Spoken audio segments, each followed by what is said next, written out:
Welcome to I Love My HBCU ? The podcast where we express our undeniable love for HBCUs, but where we are also not afraid to address a few tough questions. So, sit back, learn a little, love a lot, and rep your HBCU. It's another episode and another reason to love your HBCU. I said earlier on that I love North Carolina A&T University, and that is not a lie because our very first recorded episode had us greeting a North Carolina A&T student. I have in the studio with me today, Maveah Griffith from North Carolina A&T. Maveah, how are you? I'm good. How are you? I'm amazing. It is near the end of spring semester, or actually the end of spring semester. I feel I'm going to be able to breathe a little bit more because, as many people know, I wear several hats. So I am an academic as well as the host for this podcast. So I'm looking forward to breathing a little bit. How has your semester ended? How is your semester ending? It's been a lot. I officially moved out last Saturday, so almost exactly a week from now, and I wrapped up my internship, my 10-week internship for the spring. So wrapping it up was a little bit crazy because I was wrapping that up. I was wrapping up my classes but overall it was a great semester. It was a lot better than my first semester, I will say. So it was great, and now I'm home for the summer. I'm about to start another internship, so I have a little bit of breathing room for 3 days, but it was a good semester. So I want you to get into your internship soon. And there are two reasons for that. Many students, as much as there's so many opportunities everywhere, a lot of students don't know where and how and so on and so forth. And I listen, I think a lot of our universities right now are doing an amazing job of putting a lot of these opportunities in front of students, but it doesn't mean every student is going to know the pathway. And you are somebody who has had a lot of internships and will have so many more. And that means you're going to have somewhere to go when you graduate. I promise you that's what it means, just FYI. You're going to have options. Yeah, listen, we can keep all the fingers crossed, but you've also done the groundwork to make that a reality for yourself. But before I ask you about your internships and the tidbits that you can give to your fellow students, we are in the season of a lot of college tours going on. And as much as you and I can rattle off almost easily 50 of the HBCUs top of mind. I may not be able to rattle off 107, but I will be able to rattle off easily 50. It's a little surprising to me that people still don't know the HBCUs. So I ask this question of every single guest who comes on, and especially current students, to tell us a little bit about their HBCU so that whatever high school student who was not able to go on a college tour, whatever high school student who may have been able to go on a college tour but did not come to North Carolina A&T, Maveah Griffith, why should any student considering college consider North Carolina A&T University based on your experience and your perspective? I will say when I was going through my college application journey, no, A&T was not my first choice. So I was very shocked that I ended up here. But now that I'm here, I realize that this is exactly where I needed to be. What I can say about A&T is that the student and like the alumni relationship is very, very strong. Like that is one of the biggest things about this school. Just it's like it's very hard to explain. It's like camaraderie between alumni and current students that when you're an Aggie, it's like you're just in this one big family. And I'm sure a lot of HBCUs can say that, but A&T specifically, I feel really sets up their students well. I can speak to the journalism department. You touched on a lot of students not really knowing where to look for opportunities, and I will say that the journalism department in particular really like they take really good care of their students. A lot of my journalism professors, they care a lot. And just knowing that your professors actually care about you and where you end up, that it you feel so you feel loved and taken care of, and that means a lot. So I can't speak to other HBCUs, but I can speak to mine, that they care about you. They care about you a lot, and that is the biggest reason why I would say to go to any school. So that's why I would say to go to A&T. What does care look like for you? Like you're a budding storyteller, so I'm putting you on the spot here, okay? When you say they care about you a lot, when most people hear that, they hear a feeling, right?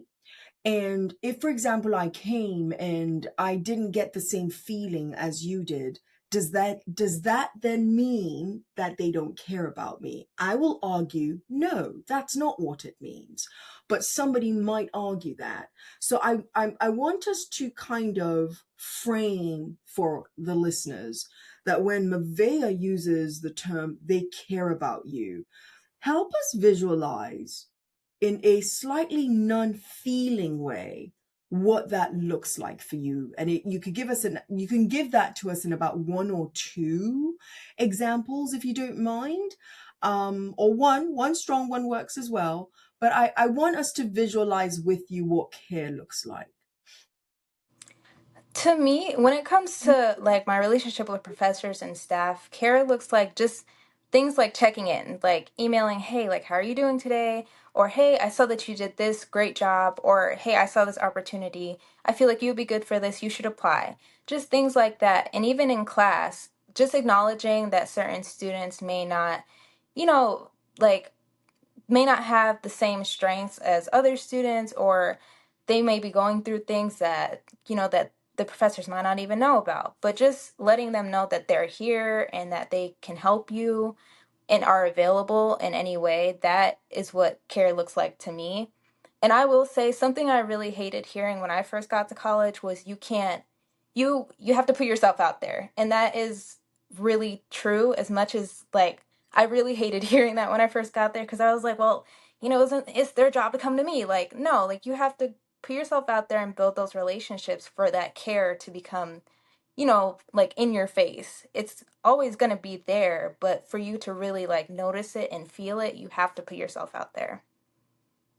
I love that. I love two admissions that you made, right? Because, oh Lord, you're gonna have to forgive me, Maveah, but your generation. I love your generation. Let me be very, very clear. I do. Your generation is bold. Your generation is daring. At least that's been my experience with your generation. But your generation also, and this is what's mind blowing. I literally just said, right?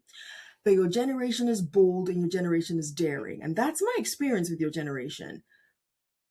But there's something that you said that is also very true of your generation. Your generation expects us to come to you, as opposed to the other way around, which somebody who's bold and daring, you should be able to go out there. But I love the admission that you made that you didn't really like doing that. And if this were a different podcast where I could go deeply into, I have a philosophy. I know I'm going all over the place, but I have a philosophy that all of us have some levels of neurodivergence in the way that we take in information. If this were a different podcast, we would go down that road and try to decipher what part of that actually contributes to that I don't want to be the one reaching out. I'd rather they came to me instead. Anyway, okay, before I go too, no, go ahead, Maveah, go ahead, I'm so please. sorry. I'm so Don't sorry. apologize. I'm like really passionate about this. I feel that part of that not wanting to reach out first, or being, bold and daring, but also not wanting to really put yourself out there. I feel like for my generation, a lot of that comes from like the pandemic. I feel like that is a leftover side effect from the pandemic. I wrote a whole article about that. I'm very passionate about that. So I just wanted to add that in. I love that you added that in. And you know what, after I treat you to the rapid fire segment, we're coming back to this because I've heard a lot of people saying that the residual is still there from the environment that COVID dealt all of us, but especially your generation. And then I've heard others say, well, we've been far enough from that time that they should be getting over it. So before we go down that road, Maveah Griffin, I am going to treat you to our 67-second rapid fire segment. I am desperately trying to find which one of my guests are going to stick within the 67 seconds and give as many answers as possible. Are you going to be my first, Maveah? I hope so, but we will see. We will see. So I'm going to make sure I don't run up your time as well. So I'm going to, Tosin, keep a lot of your commentary to yourself and write it down. Are you ready? Yes. All right. Maveah, describe yourself in 3 words. Ambitious, bold, and fun. Ambitious, bold, fun. Oh, yes, you're at your college graduation, Maveah. Who do you want as your commencement speaker? I feel like this is not a socially acceptable answer. Lady Gaga. Lady Gaga, yes. What's your unpopular opinion about HBCUs? The there needs to be less focus on the alumni network. MSNBC or CNN? CNN. Oh, we're coming back to that. Newspapers or broadcast news? Broadcast news. Broadcast news. Okay. Wow. What's the best meal at your HBCU? They had fried catfish one time. Fried catfish. Fried catfish, not fried chicken Wednesday, fried catfish. What message do you have for your university president that you haven't shared with them? Keep being as outspoken as you have been and allow people to hold A&T accountable when it needs to be. I love it. Okay, I was just told time is up. I loved your answers. I was just told time is up, but I have to ask this question. What is the soundtrack for your HBCU experience so far? Flex, I think Flex is the name of the song, but there's a trail ride and it's like, I don't even want to sing. It's like flex it's that song. Okay, sing the whole song. Can you sing the whole song? It's like slide to the left, Yes. slide to the right. Okay. Good singing voice too. Oh Thank my gosh. Because initially when you just said flex, I wasn't with you. But then when you started doing when you gave us a little bit of it, I was like, oh my gosh, listen, you're a mood. That whole song is a mood. A runner-up would probably be No Hands by Waka Flocka Flame. Definitely. Actually, that would have been my first if Flex wasn't such a big trail ride song. Okay, so it's flex or Waka Flocka Flame. Okay, we've got a lot to talk about, Maveah. Okay, I want to come back to a couple of the things that came out of your rapid fire. Why Lady Gaga? Okay, so I and this is part of the reason why when I was applying to colleges and why when I decided to commit to A&T that I was afraid that I wouldn't fit in. I am a really big Lady Gaga fan. And not just of her music, but of everything that she preaches. And she's a really good speaker. She's a really good motivational speaker. And a lot of her values I feel like would resonate to a lot of HBCU students, even if on paper like that doesn't sound right. She preaches a lot about diversity and inclusivity, and those are all values that obviously are, they tie into being at a HBCU. So I love her. So I was like that she's the first person that came to mind. Obama was also the I'm second person. surprised though that you so I guess the reason why I wanted to push back a little bit and ask you why Lady Gaga, it's also why I asked you that very last question in the rapid fire, and that's about the song, but you didn't pick any of her songs. Because as much as I love her and her music, I have yet to hear one Lady Gaga song play like at any event at my I school. get So you. I when get you say like a soundtrack you. to Soundtrack. my experience so far, I thought of like, what plays at events or like Nice. parties or whatever. So that is what, or songs that I've heard the most, in which Yes. Flex is definitely one of those songs. Absolutely, absolutely. I don't even know the name of the song. I just know the song that you're talking about once you gave us a little snippet of it. I have no clue who the artist is. I have no clue what the song is, but you're right. We hear it. Um, you teased it earlier on that A&T was not your first choice. In fact, you did not want to go to A&T. So share with us your college selection journey. You are from Charlotte, North Carolina. There are, if I'm not mistaken, North Carolina, the state might be the second, might be the state with the second largest number of HBCUs within it. I know Alabama's number one. I think North Carolina's number two, but please don't quote me on that if I'm wrong. There are other institutions as well. Why and how did you end up at North Carolina A&T? Give us that college selection journey of yours. Oh my gosh. I that is crazy talking about this now because literally I graduated from my early college program 1 year ago today. So today's the anniversary, which is it's crazy to think back to that and how everything like fell into place. I applied for I think 8 colleges. Elon University, which is like 30 minutes away from A&T. I applied to Howard. I applied to American University in DC, Chapel Hill, NC State, and I can't remember the other ones. But I really wanted to go to Elon University. They had a really good communications program, and I was like, well, I think I would be a great fit there. Um, I would have been a great fit there if their tuition wasn't an arm and a leg. So I didn't end up there. I got into Howard, but also like that's out of state for me, so that was expensive. And American also got in, but same problem with Howard. Um, I ended up picking A&T honestly because of the cost. Like it was affordable for me, it was realistic, and my sister's best friend had told me about it and she encouraged me to apply. So I applied to the school, I applied to the honors program. I got into the honors program, so that really was the deciding factor too because good housing. So I was like, okay, let me go. Like it'll be fine. So I decided to commit. Um and yeah, that's how I ended up at A&T. It's crazy to think back to it because I was so scared and stressed out. Like, oh my gosh, like, am I gonna fit in? Like, is it a good choice that I'm making? They had my major, so I was like, okay, I'll do journalism. I knew I wanted to do journalism or communications. And good thing about A&T, they have a multimedia journalism and mass communications major all in one. So that also drew me to it as well. Thank you for that, Maveah, and thank you for your honesty. You've used the term that you were worried about fitting in multiple times in this conversation so far. Um,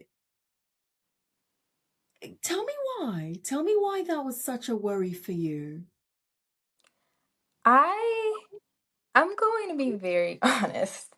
Please I do. think that people have a perception of HBCUs before, like if you're not an HBCU student, if you're not exposed to, those college campuses, if you've never been on one, I think a lot of people have a perception that it's just like that being like a black person is just one thing. I come from an immigrant household. I'm American. I was born here, but technically I'm not American. I'm not an American black person. I was not raised in an American household. So I was really nervous that I was going to be, I wouldn't fit in because of my interests. Like I don't listen to a lot of rap music. I don't do stereotypical things that like you would find at a HBCU, you would find interesting at a HBCU. So I was like, I don't know if, like, what if I don't find my crowd? But Mm, mm. there's so many different groups of people on this campus. Oh no, there's so many different groups of people on this campus, and you just find your crowd. Like, and I know a lot of people. There's a lot of freshmen that I'm sure still haven't found their crowd yet. I'm very lucky to say that I have. I found my group of friends. I found my people that I hope will be lifelong friends after I graduate. But it's really hard. It's really hard. I will say that it is very hard, especially if you if you haven't been to college, or if you have, like, it is a very hard thing to find your crowd and find your friends. But I have, so I'm very happy that everything worked out. So again, Maveah, you are the reason why we have these conversations. There's a young lady, Ashira Ramani. She was on the podcast not too long ago, and she is a Spelman alum now, if I'm not mistaken. I hope I'm right. She might still be at Spelman. I hope I'm right, but Spelman is her HBCU, and she was honest on the podcast by saying she had zero desire to attend an HBCU, and in her case, it wasn't just a matter of not fitting in; it was a matter of her feeling bullied, mostly by people that looked like her while she was growing up, because of her different interests. And I think that's a reality that we don't talk about because we want to make sure we're still very, very kind to the larger group. But I think kindness requires us to vocalize exactly what you just vocalized. And that is a reminder to all of us that the same way every single member of a family is different is the same way African American people, Black people, persons who attend HBCUs, they are not a monolith. And there needs to be a feeling of safety that each, and when I say safety, I'm talking about psychological safety more than anything else, but safety that each person who decides to go feels when they're there.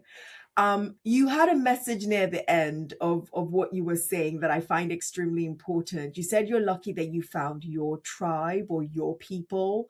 What would you say to the freshman, rising sophomore, maybe even rising junior that hasn't found their people yet? What would you say to them? I I love this question, but I know me, like a couple months ago, I would hate my own answer to this, but it really is true. Like, it just takes time, and like I said in the beginning, you just really need to put yourself out there. You can't expect to stay in your room all the time and find your crowd. Like, I think one of the mistakes that I made when I first got to college was after I initially tried to find my friends and make friends and find my crowd, I kind of just gave up because I was like, okay, well, I put myself out there, nothing's really sticking. So I I wouldn't say I isolated myself, but I definitely kind of stopped trying after a while. And I think that I wouldn't say to ever stop trying if you haven't found your people yet. Even after you find your crowd, like, keep making new friends. Like, you never know when you're gonna need that person in a couple years, or just you never know if you're gonna find your lifelong buddy. Like, just never stop. I love it. I love it. I listen, I want to talk because you shared that it's your interest. I want to talk to you about politics. I absolutely want to talk to you about feminism and the advocacy work that you do for those who may not necessarily be adept in representing themselves. But before I go there, I want you to talk about the value of the internships that you've had. I could not write fast enough all the internships that you have been opportuned with in a very short period of time. For students like yourself who listen, we know this, and we need to impress it upon students more and more. What you will learn in college is good, but it's foundational. You must go and practice your skills. You must go and practice the art. And that's where internships, before you graduate, that's where internships are extremely necessary. Um, how did you get your internships? Number one. Number two, to students like yourself, um, to students who were like yourself, because Maveah's got all the internships in the world, who, who did not have internships and did not know where to go, what would you say they should do? So and I want you to really give advice to somebody who, I don't have an internship for the summer, a little too late for me to get one. What would your advice be that they should do? I am gonna circle back to your second question, but your first question, I remind me what your first question was again, because I really How wanted did to you get answer your that. internship? No. How did you get your internship? Like how all the Oh, internships that you've had, how did that happen for you? my first internship this past school year was in the fall with Fox 8 WGHP. It's this newsroom in High Point. I just I I just applied for that one last year and I interviewed and I got it. My second one came through networking. So that feel like that's a really good segue into the second question. Again, this is something I really hated hearing before I started doing it, but networking really is really helpful. Maybe not in the typical sense of, oh, like just go to an event just to see if you could find an employer and, maybe they'll hire me. Like it can work that way, but in my experience with my spring internship at the Triad Business Journal, I met my well, today's my last day. So I met my boss. His name's Lloyd Whittington. He's a really cool guy. I met him at I think it was wait, I'm trying to remember. I think it might have been a campus event. Um, Yes, I was in the honors college at A&T. There was a visit to the Triad Business Journal one day. I skipped my math class to go because I would always pass it downtown, and I was always like, "Well, I really want to go in there." I tried to one day, but they only take you through appointments, so I just walked away. But we ended up visiting. It was a group of me and like three other journalism students in the honors program. We got to ask questions and talk to the editor in chief, which is my boss, and the president of the company and everything. And at the end of that visit, after everybody left, I was like, you know what, like this seems like a cool place to work, and he seems really cool. He was like, stay in touch, send me an email, send me your resume. He told that to all of us, but after my peers left, I kind of pulled him aside and I shook his hand and I was like, this is looking back, this is very like I don't know where I got the gall from, but I shook his hand. I was like, if you're ever looking for a reporter, I already freelance for a couple newspapers in Charlotte. I've already had a cover story. I can send you my resume and we can meet for coffee sometime if you're ever free. And he looked at me like, I always remember the look on his face because he seemed so like what do you who are you like. So I sent him my resume, and a couple weeks later, he invited me to a Triad Business Journal event. I went. I met the president of the company, and after that, I met with him for coffee. And then he was like, like we would love to have you as our spring intern, our first spring intern. So he did some work. He partnered with the honors college at my school, and they helped fund me for a spring internship for spring 2026. And my current internship that I'm about to start for this summer with the Charlotte Observer, I got that through a HBCU development program that I applied for. I applied for it and I forgot about it until I got an interview for it. So it's just networking, just applying. I applied for so many internships and I haven't heard back from majority of them. So just honestly putting yourself out there again. Put yourself out there. This is my fault. It's just dawning on me that you're a rising sophomore. Is that accurate? So I graduated high school. I went to an early college. This question is so complicated. I went to an early college program in high school, so I started my junior year and then I finished high school with my associate's degree. So I came into A&T with junior credits and I graduate next year, May of 2027. So technically, I was a freshman this year, but I was also classified as a junior, so now I'm technically a sophomore, but I'm classified as a senior. God, the reason why I wanted to point that out is because several times you've mentioned that this is you're finishing your second semester off in college, and most people will hear that you don't get internships in your first year, and I need those who hear that to hear Maveah say she's going on to her third internship, and she's only been at her institution for literally 1 year. Yes, she's got her associate's degree, but there's a bit of a difference there. So I what I want to point out here is people are going to say stuff then you've got to do what works for you. And sure, they're going to tell you sometimes, because I hear it a lot of times at different schools, oh, they said that we they don't give internships to freshmen, or they don't give internships to those in their first year. Maveah literally just shrugged her shoulders and said, well, I applied and I got the internship. So that has got to be the attitude that you take sometimes in getting from point A to point B. You brought up a little earlier on that you think that one of the reasons why your generation does not go as out there as much as some people of my generation would have done, even though I still call your generation bold and daring. You just boldly went up to a guy at an event and told them, listen, I've freelanced, I can do this. And even you're wondering, where did you get the gall? But then you brought up the COVID phenomenon when we were talking earlier on. So I want us to delve into that for a hot second. Because some people say, hey, listen, guys, COVID happened. When are you going to break out of the shell of getting back to being more interpersonal, getting back to being more vocal?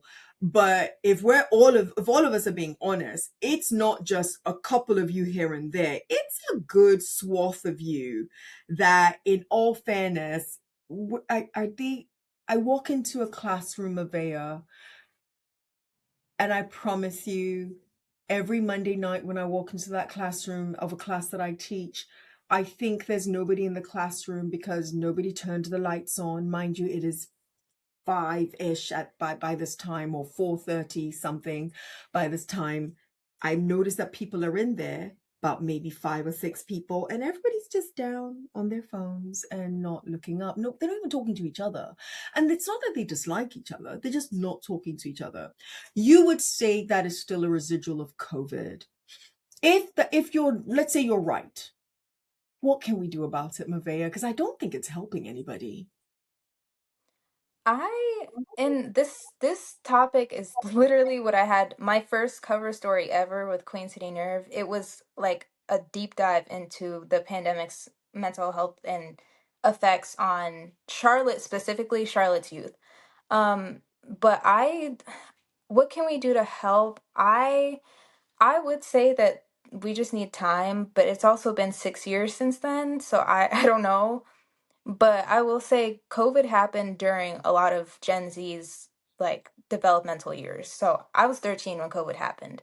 So Mm, 13, you're a fresh teenagers. You're supposed to be in school around your peers, not, behind a screen, yeah. talking to your teachers behind a screen. So I feel like it's something that people are just going to have to fight to break out of or grow out of, or just everybody's just going to have to adapt to the new demeanor that COVID has presented my generation with. I really don't know. I really don't know. And I could be wrong. Maybe it's not from COVID. Maybe it's something else. Maybe it's the phones. I don't know. But I don't think it's possible for COVID to not have anything to do with it. Yeah, yeah. I I'm guilty of saying, "Oh my gosh, we should be over it." And then you just reminded me, and I'm sure a lot of other people, when COVID happened to you. A 13-year-old is quite literally in their formative years of engagement, of interpersonal relationships. And it seems impossible, and I think we all agree that it's impossible that it didn't stunt you guys to a certain degree. I am looking forward to seeing what we can collectively do to help you guys break through it. Um, and I think nudging you a little bit to take a little bit more action, because I think some people are comfortable now just having that be the way they are. And I'll be the first to say I just don't think it's helping them. I really don't, because it means they're not speaking up as much as they should. They're not speaking up for themselves as well, and so many other things. But anyway, we are in 2026. Maveah, oh Lord have mercy, Maveah wants to be a White House correspondent someday. And I say, Lord have mercy, because if any of us are paying attention, Father, Lord in heaven, why? I'm joking. That's the Um, reaction I get. okay, thank you. Thank you. It's not just coming from me, because girl, I mean, granted, it looks like a zoo out there right now, but it won't always be that way. What's your, because it's impossible for you not to be paying attention to what's going on. If you're somebody who's into politics, you want to be a White House correspondent someday, you're paying attention. How would you describe the political landscape, but from a media perspective, how would you describe it? I feel like something's about to shift. So I feel like s- this isn't one word, but I feel like something's shifting. In what way? I don't know. I feel like Americans are really tired right now. I feel like that is the main mood, regardless of your political party. I feel like you're just tired of gas prices and cost of living just going through the roof. So I feel like no matter who you voted for, no matter who you like, whether you like President Trump who's in office right now or you hate him, I feel like you're just tired. Um, and it's definitely getting more violent, as we've seen over the past couple of weeks. There was just another assassination attempt. So I feel like things are definitely shifting. I don't want to say for the worse because I don't want to like fearmonger or anything, but it feels like things are about to get worse before they can get a little bit better, if that makes sense. It does make sense. And which I do consume a little bit of news, not as much as I used to, because it's just too much. I'm sorry. It really, really is too much for me. But I do consume enough news to, to, to, to hear what you say and say absolutely what she's saying makes sense. I do feel though, that there is a lot of fear mongering going on. I'm glad that you decided not to add to it. I do feel that people like myself are guilty of listening to certain types of news and consuming that type of news consistently, which just layers on the fear of what life feels like for us. And then my nervous system is screaming on the inside, like, this is too much for me. But then we get up the next morning and we still live our lives and we still get things done. And we could actually say sometimes, well, it's bad, but it's not the end of the world. Like that, it's this weird place that we find ourselves in, right? Um, your generation, I say this all the time, it used to be my generation, your generation, every growing generation is the answer. Every growing generation is the answer. As somebody who is, and this is, I'm speaking about you now, Maveah, somebody who is absolutely interested in politics, interested in covering it, interested in storytelling for the underserved.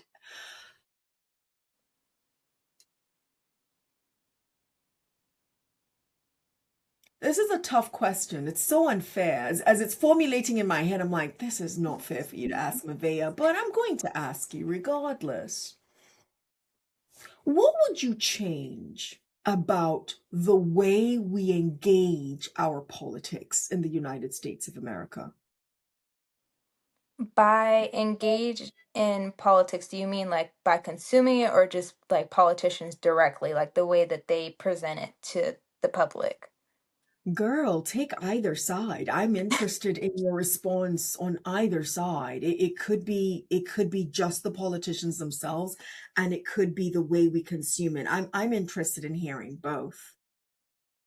I I feel like a perspective that I hold on politics is something that a big portion of my generation would probably get not angry. Well, yeah, good. They would probably feel a little bit angry about Oh, because yeah. I feel like my generation's perspective is very black and white on a lot of things, and politics is definitely one of those. Um, like Hmm. especially on social media, I feel like a lot of people see, oh, you support this candidate or you voted for this candidate, like they will go to the extreme and be like, oh, like you need to die or something like that. Like, I feel like it's just very black and white. There's nothing wrong with believing in what you believe in at all. There's nothing wrong with supporting one candidate if that's how you feel. I feel like there needs to be nuance. I feel like nuance is something that my generation really struggles with, and it really makes me angry a lot. That is what got me into journalism in the first place, because of there was a trial happening at the time, and it was very black and white. Like the public discourse around it was very black and white. So I feel like when it comes to how the public in my generation like involve themselves in politics, I feel like there needs to be more nuance when it comes to politicians and how they present politics to everybody else. I feel like we need to bring professionality back. I feel like it's so performative now, and it's so Hmm. volatile, and like just it feels like entertainment at this point to me. So I that's what I would change. I would bring professionality Wow. back and bring nuance back into the conversation. Wow. Wow. Wow. Wow. Lord, I wish we had 2 more hours. Uh, wow. Wow. Listen, my wow, for anyone who's watching this and they're like, really, Tosin, this is where my wow is coming from. To hear it come from your lips is where my wow is coming from, because there are a number of us in my generation who feel the exact same way as you just shared. And that is, where is the nuance? Why isn't there space for the nuance anymore? Just because you and I are opposites does not mean we actually can't still agree on a few things in the pendulum swing, in the in between. And you are right, the oh my gosh, the viciousness that I read, I can't come up, for example, and say that even though the 47's rulings for different education systems is problematic, one should still give credit for the fact that funds are still being parlayed to HBCUs. I have to pick the bad. I just have to pick what the person isn't doing right. I can't also say what the person is doing that I get to benefit from. Because the minute you do that, even though I'm benefiting from it, I'm just supposed to be quiet on it and then be vocal on the stuff that isn't being done. Doesn't that make us dishonest a little bit, though, Maveah, in the way we're approaching these things that we say we care about? I don't think so. I feel like holding somebody accountable is like you can hold somebody accountable while saying, okay, well, they did this one good thing. Like, it's not all bad. And I definitely see like some people when they're like, oh, well, you shouldn't praise them if they're just this bad person, bad politician all around. And I hear you. I hear you. I hear you. But at the same time, like if you're trying to have a peaceful country and not have politics be this like volatile, violent thing, you need to make a little bit of room for some good too. Even if it's something small, even if it hurts you to say, like there has to be nuance. Like that's my favorite word, nuance. Like we need that back really badly. So before we move on from this, Maveah, I want you. This is so embarrassing. I want you to commit. Uh, I want you to consider. Let me use a different C word instead of commit. I want you to consider coming back. You're going to be somebody's correspondent somewhere. And I'm so grateful that we got to be one of the first to hear Maveah's outlook on a few things. But when there is an election, and it doesn't have to be the presidential national elections. That's 2028. You're definitely invited to come back and have a conversation with us then, because that's going to be fire. Like we can already see it coming. But even leading up to it, if there's ever an election that you're like, listen, let's have a conversation about it. I just need you to know you're always welcome back to I Love My HBCU for us to have a conversation on it. Because I love that it is not going to be a black and white conversation that we will have. And I think, like you, that we must get our hands dirty within the nuance. I did not get to go into feminism with you as much as I want to. So that means you've got to come back. That's what that means, Maveah. You've got to come back. But for the sake of us being kind to everybody's time, including our own, is there anything that you're like, I know I'm coming back, but I must say this now? Would you bless our audience with something that you're like, I wanted to share this on this particular recording? What is that? I maybe this will be a little bit of a cliffhanger, but I think I'm just gonna leave a little message. Like, if you see something on social media, if there is a smear campaign, or if there's everybody like falling into one side of maybe a trial, or just something social that's happening, I say do your research. Do your research, because smear campaigns and social media has been really weaponized lately to get you to think one thing when maybe it's not that way. So please do your research. Please don't get all of your news from social media. Do your research. And by do your research, I mean Google is free. AI is maybe not the best option, but if that's what you lean to, sure. But still go back and Google. Google's free. So just do your research and don't get all of your news from social media.